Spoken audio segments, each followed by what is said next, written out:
What's up, guys? Ricky here with another review on the Crimson Dynamo by Marvel Select. So this is pretty darn cool. So they went the classic look, and I also have some of the other classic ones, the Silver Centurion and Titanium Man. So we'll do some comparisons with those as well. So looking real close to the face.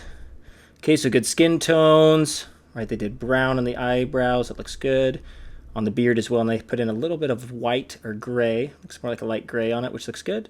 Let's see, you have the nice metallic red color, so no black wash, no nothing, just that paint, but the paint looks like good quality. You have an extra helmet here.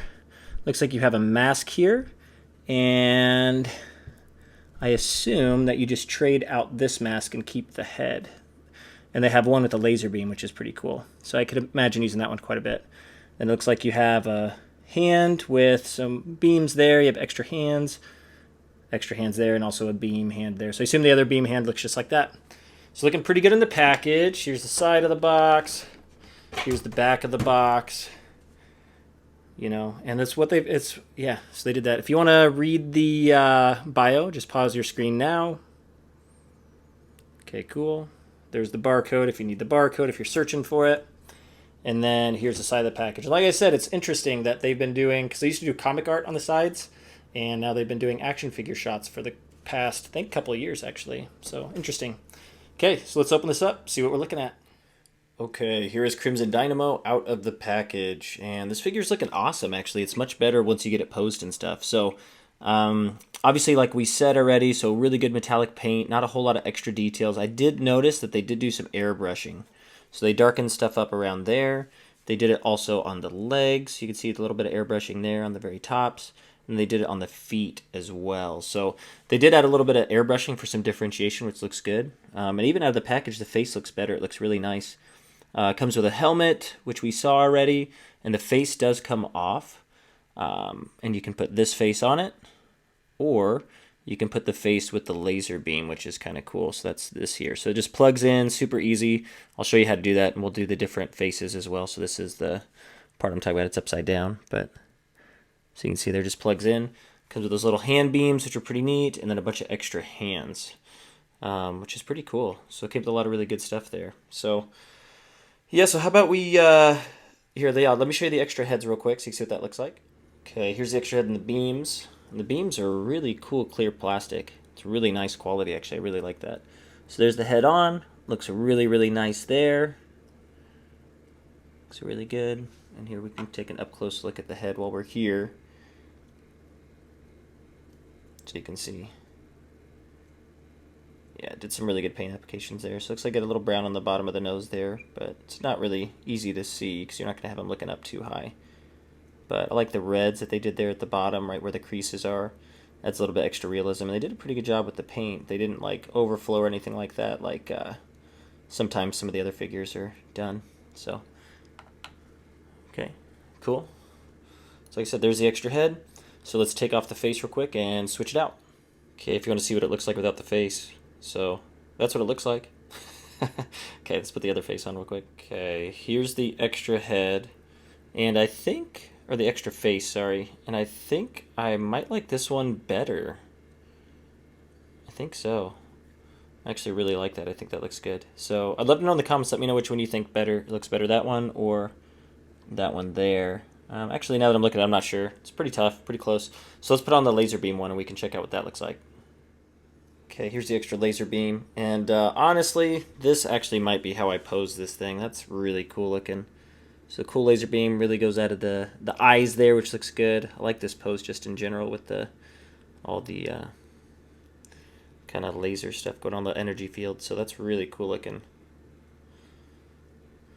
So yeah, so let me know in the comments which face you like best. But yeah, I'm not sure if I'm going to pose it with this one or not, but I kind of like that a lot. That is really cool looking. It's very unique. Very cool. Okay, well, how about we get into the articulation? So the head looks up about that far, so not super far. So you got to be careful with this there so it doesn't go too far up. You can look down pretty decent, and then side to side is just okay. It just depends if you can get the ball joint within this space here. But you can get decent pivot, which is nice. So shoulders go up 90 degrees. You have bicep swivel. You have a single jointed elbow with some rotation. Unfortunately, it doesn't bend much further than this, which is a little unfortunate, but it's okay. And then you have these pieces here that actually swivel around. So if you want to get his arms all the way down, you got to make sure that you kind of piece it in that little gap there in the bottom. Now you got an ab crunch that goes back this far, which is pretty nice, and it goes forward pretty far. So I really like the ab crunch on this one. I think they did a great job there. Now you have the legs, they go out this far, right with the new joints there, which I am a big fan of. Goes up almost 90 degrees. You have single jointed knees with rotation. And then you do have swivel, thigh swivel. And then you have ankle pivot and articulation as well. So no toe articulation on this one. But overall, just kind of posing a little bit. I think it poses actually pretty well, especially for kind of a bigger figure. I mean, it's not a huge figure, but it is definitely a bigger figure. So cool. Well, let's get into some size comparisons.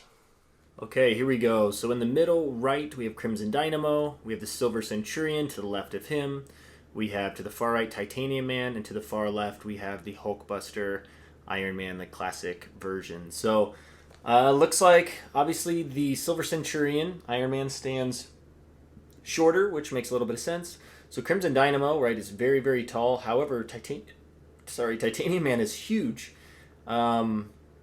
Yeah, which is really interesting to me. So if these are all people, he's got to be like 8 or 9 feet tall, which is crazy to think about. So it's funny, when Titanium Man came out, I thought he was oversized, but maybe that is how it is in the comics. I just remember an old figure I had of Titanium Man, and it wasn't that big, so it's a little interesting. But I'd say as far as fitting, I think he fits in decent. Let's look at the sizes here. So we have about 7 3/4 inches what Crimson Dynamo stands. Tony Stark stands about 7 1/4 inches tall. Titanium Man stands about 9 1/4 inches tall.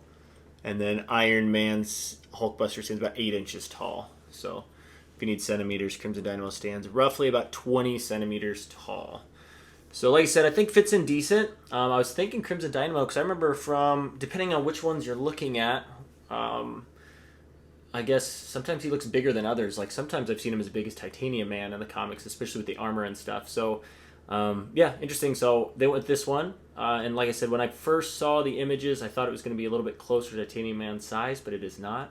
But I still think it fits in decent. I think it's still kind of a cool little look there. So awesome. So let's get into final thoughts. Okay, final thoughts on Crimson Dynamo. I think this figure is pretty cool. So I love the paint applications. I think it's fine, right? The really cool metallic paint. The articulation for a big figure is pretty good. Came with a lot of really awesome accessories too, with the energy beams, and it's cool that you have different masks that you can utilize as well. So I think Marvel Select did a really great job, and it's pretty interesting. So they've been releasing, I feel like, a little bit less each year, but they've been releasing really good quality stuff. And they've also been going with a classic theme, which is very interesting too. So I kind of miss some of the old MCU figures they used to do because I like the realism of those. But these classic ones are great. So big fan. So yeah, I think overall, I think it's a great figure. So yeah, thank you all for supporting the channel. Looking forward to bringing you some more customizations, reviews, etc. But in the meantime, have a great one, and I will catch you on the next video.